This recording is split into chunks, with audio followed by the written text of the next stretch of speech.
მოსკოვი ახლა იბომბება უკრაინული დრონების ისტორიაში ყველაზე მასშტაბური შეტევით. ომი კვლავ მივიდა ვლადიმირ პუტინის ძალაუფლების ცენტრთან ახლოს. იმპროვიზირებული სირენები, აეროპორტების მუშაობის შეჩერება და ვიდეოები, სადაც ჩანს, როგორც ცდილობს რუსული თავდაცვა ცაში რეაგირებას. შეტევა უკრაინას მიაწერეს და ის საერთაშორისო სიახლეებში მოხდა, როგორც ერთ-ერთი ყველაზე მასშტაბური დრონების შეტევა მოსკოვზე რუსეთის შეჭრის დაწყების შემდეგ. შეტევა იმავე დღეს მოხდა, როდესაც გაერთიანებულმა სამეფომ უკრაინისთვის გიგანტური პაკეტი გამოაცხადა. 150,000 დრონი, წლონიც ასევე 350-ზე მეტი საჰაერო თავდაცვის რაკეტა და რადარები. სანამ კრემლი ცდილობს კონტროლის იმიჯის გაკიდვას, დედაქალაქმა იხილა დრონები, რომლებიც ბარიერებს კვეთდნენ და ნამსხვრევები სამოქალაქო უბნებში ვარდებოდა. ნავთობ გადამამუშავებელი ქარხანა რამდენიმე დღეში მეორედ დაიწვა და ადგილობრივები ინფორმაციას ადგილობრივ ჩატებში ეძებენ.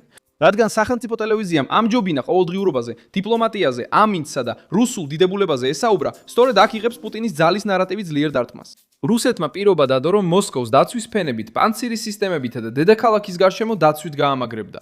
მაგრამ გავრცელებულმა კადრებმა აჩვენა ხარვეზები, რაკეტები მიზანს აცდნენ და გაჩნდა შეგრძნება, რომ კრემლის ფარი დარტყმას ვერ გაუძლო. რა დაარტყა უკრაინამ რუსეთის ლოგისტიკური გულის ცენტრში? რატომ ცდილობს ვლადიმირ პუტინი დამალოს უხერხულობის მასშტაბი? როგორ მოხდა დარტყმა მოსკოვს, მაშინაც კი როცა ის საჰაერო თავდაცვის სისტემებით იყო გარშემორტყმული. ახლავე ყველაფერს გეტყვი. თუ ასეთი პირდაპირი და მოკლე კონტენტი მოგწონს, გამოიწერე არხი, რადგან აქ ასეთი ვიდეოები ყოველდღე გამოდის. თავდასხმა მოხდა კაპოტნიას ნავთობ გადამამუშავებელ ქარხანას, რომელიც მოსკოვის სამხრეთ-აღმოსავლეთ ნაწილში მდებარეობს და დაკავშირებულია გაზპრომ ნефტთან. ქმედება მოხდა გამთენიისას და გაგრძელდა დილასაც, როდესაც უკრაინული დრონები მოსკოვის მეტროპოლიტენის რეგიონამდე მივიდნენ და ქარხანაში ხანძარი გამოიწვიეს. რუსეთმა განაცხადა, რომ ასობით დრონი ჩამოაგდო სხვადასხვა რეგიონში. მაგრამ თვითონ ხანძრების ჩაქრობის, ფრენების შეჩერებისა და დედაქალაქში მიყენებული ზიანის ახსნის აუცილებლობა აჩვენებს, რომ რუსეთის თავდაცვამ ვერ შეძლო ოპერაციის პოლიტიკური გავლენის აღკვეთა. კიევი სწორედ საწოლთან ლოგისტიკასა და ენერგეტიკულ ინფრასტრუქტურასთან დაკავშირებულ ობიექტებს უდღამს, ცდილობს შემოსავლის შეწყვეტას, მომარაგების გართულებას და იმის ჩვენებას, რომ რუსეთს არ შეუძლია ყოველდღე დაარტყას უკრაინის ქალაქებს და იფიქროს, რომ მისი საკუთარი დედაქალაქი ხელშეუხებელი დარჩება. სოციალურ ქსელებში გავრცელებულმა ვიდეოებმა მოსკოვის ცაზე დაძაბულობის მომენტები აჩვენა. ზოგიერთ ჩანაწერში დრონები კომერციულ ზონებზე გადაფრინავდნენ, თავდაცვის სისტემები ისროდნენ და ობიექტები ჩამოვარდნენ ჩაჭრის შემდეგ. სხვა ადგილას მცხოვრებლებმა დააფიქსირეს კვამლი, რომელიც ნავთობ გადამამუშავებელი ქარხნის რაიონიდან ადიოდა.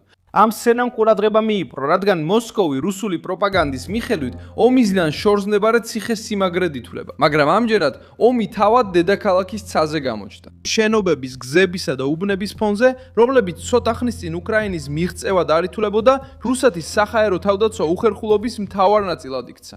მოსკოვს აქვს დაცვის რამდენიმე ფენა, განთავსებული ტექნიკა და სისტემები, რომლებიც წლების განმავლობაში წარდგენილი იყო როგორც საკმარისი პასუხი გარე საფრთხეებზე. მიუხედავად ამისა, თავდასხმამ აშკარა ხარვეზები აჩვენა. ცნობებმა და ვიდეოებმა მიუთითა რაკეტების მიერ დრონების აცდენაზე, აფეთქებებზე ცაში და ჩამოვარდნილ ნამსხვრევებზე. ჩაჭრის მცდელობების შემდეგ პანცირის სისტემა, რომელსაც რუსეთი თანამედროვე თავდაცვის სიმბოლოდ იყენებს, საბოლოოდ გამოჩნდა კადრებში, რომლებმაც ირონია გააჩინა სოციალურ ქსელებში. პროპაგანდა კი კედელზე საუბრობს. კადრებმა აჩვენა დაუცველი დედაქალაქი. ზემოქმედება რაფინერიაზე ბევრად სდებოდა. ტრანსპორტისა და ავიაციის უწყებებმა დროებით შეაჩერეს ფრენები მოსკოვის აეროპორტებში საჰაერო საფრთხის გამო. ეს არღვევს დედაქალაქის ნორმალურ ფუნქციონირებას და აჩვენებს, რომ თავდასხმა მხოლოდ ინდუსტრიულ პერიმეტრზე არ შემოიფარგლა. სოციალურ ქსელებში ვრცელდებოდა ვიდეოები ნავთობ გადამამუშავებელი ქარხნისა და საჰაერო თავდაცვის შესახებ, მაშინ როცა ოფიციალური მედია ნორმალურობის სურათის ჩვენებას ანიჭებდა უპირატესობას. ვლადიმირ პუტინი პოლიტიკურ დღის წესრიგში იყო, საუბრობდა მსოფლიო წესრიგზე და სხვა პარალელურ საკითხებზე. ეს კონტრასტი გამაღიზიანებელი იყო, რადგან მან კრემლის კლასიკური პროპაგანდის მოდელი აჩვენა.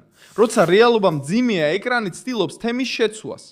მაგრამ 2026 წელს ტელევიზიიდან ხანძრის დამალვა აღარ კმარა. მოსახლე იღებს ვიდეოს, აქვეყნებს, კომენტარს აკეთებს და ოფიციალურ დუმილს სისუსტის ტკიცებულებად აქცევს.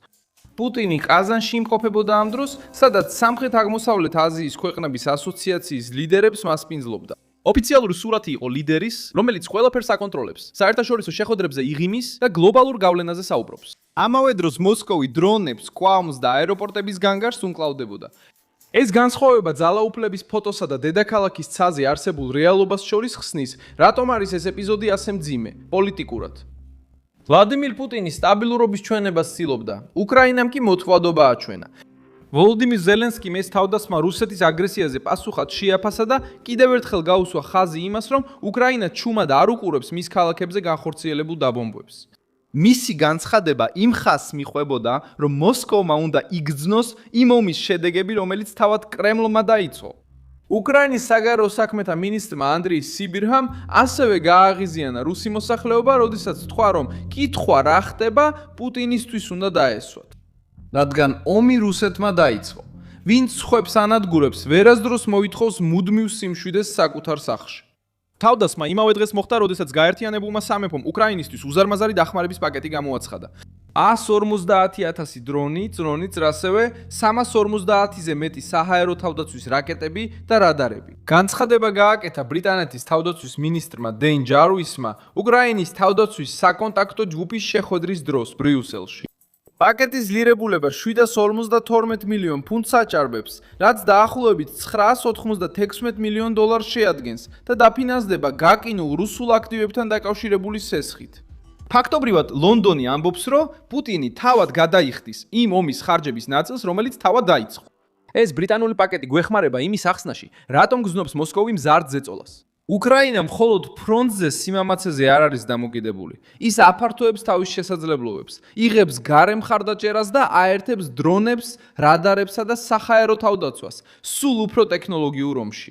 გაერთიანებული სამეფო სურს გააძლიეროს უკრაინა. როგორც რუსეთის თავდასხმების წინააღმდეგობის გასაწევად, ასევე საპასუხო შესაძლებლობის შესანარჩუნებლად პუტინისთვის. პრობლემა ისაა, რომ ყოველი ახალი პაკეტი კიევის განძლეობის დროს ზრდის და ამცირებს რუსეთის იმედს, რომ დაღლილობით გაიმარჯვებს.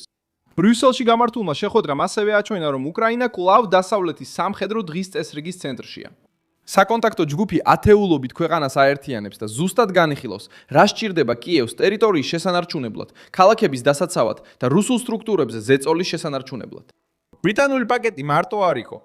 ის ემატება ახალ სანქციებს, ენერგეტიკულ მხარდაჭერას და საუბარს ბალისტიკური რაკეტებისგან თავდაცვის სისტემებზე. იმ დროს, როცა პუტინი ცდილობს დაარწმუნოს მსოფლიო, რომ რუსეთი გამოფიტვის გზით იმარჯვებს. უკრაინის მოკავშირეები კვლავ აგრძელებენ ტექნიკის, ფულისა და წარმოების უზრუნველყოფას. ყოველი წარმატებული შეტევა აიძულებს რუსეთს მეტი დახარჯოს თავდაცვაზე, გადაანაწილოს რესურსები ქალაქების დასაცავად, ახსნას შიდა ჩავარდნები და გაუმკლავდეს მოსახლეობის დაღლას.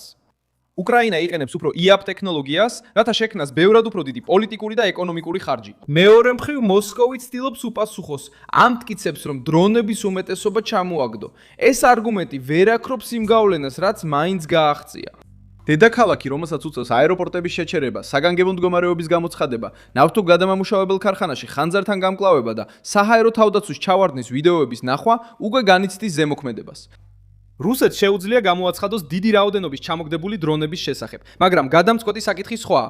დრონები ძალიან ახლოს მივიდნენ, მნიშვნელოვანი ობიექტები დააზიანეს და გამოავლინეს განსხვავება სულად დაცვის განცხადებებსა და თანამედროვე ომის რეალობას შორის. ეს შემთხვევა ასევე გავლენას ახდენს შიდა მორალზე. რუსი მოქალაქე, რომელიც ომს ტელევიზორით უყურებდა და კრემლისადმი ერთგული წამყვანებისგან გაფილტრულ ინფორმაციას იღებდა, ახლა სხვა მცხოვრებლების მიერ გადაღებულ ვიდეოებს უყურებს, სადაც დრონები მისივე დედაქალაქის ცაში ჩანს. თუ მოსკოვი ასე კარგად არის დაცული, როგორ მოხდა, რომ ნავთობგადამამუშავებელი ქარხანა ისევ დაარტყეს? თუ თავდაცვა ასეთი ეფექტურია, რატომ აჩვენებს ამდენი ვიდეო ხარვეზებს? თუ ვლადიმერ პუტინი ყველაფერს აკონტროლებს, რატო უნდა შეეგუოს დედაქალაქი კვამსა და საჰაერო განგაშს? ბრიტანეთის 150,000 დრონის პაკეტი სწორედ ასეთ გარემოში ჩამოდის, როგორც პოლიტიკური საწვავი უკრაინის სტრატეგიისთვის, რომ პუტინზე ზეწოლა მოახდინოს და არ დაელოდოს მხოლოდ ახალ თავდასხმებს. რუსეთს ჯერ კიდევ აქვს სამხედრო ძალა, მძიმე არსენალი და უნარი უკრაინაში უზარმაზარი განადგურება გამოიწვიოს. მაგრამ მოსკოვზე თავდასხმა ანგრევს იმ დაუმარცხებლობის იმიჯს, რომელიც პუტინმა შექმნა. მე ვარ მილსონ ალვესი, საერთაშორისო ურთიერთობების სპეციალისტი და ჩემი მიზანია ყოველდღე მოგაწოდოს სანდო ინფორმაცია. ახალი ამბების მულები ვიდეოს აღწერაშია მოცემული. დალაიქე ეს ვიდეო, გამოიწერე არხი და ბოლოს გადახედე კომენტარებს. ასე უფრო მეტად ჩაერთვები ჩვენს საზოგადოებაში. მილსონ ალვესი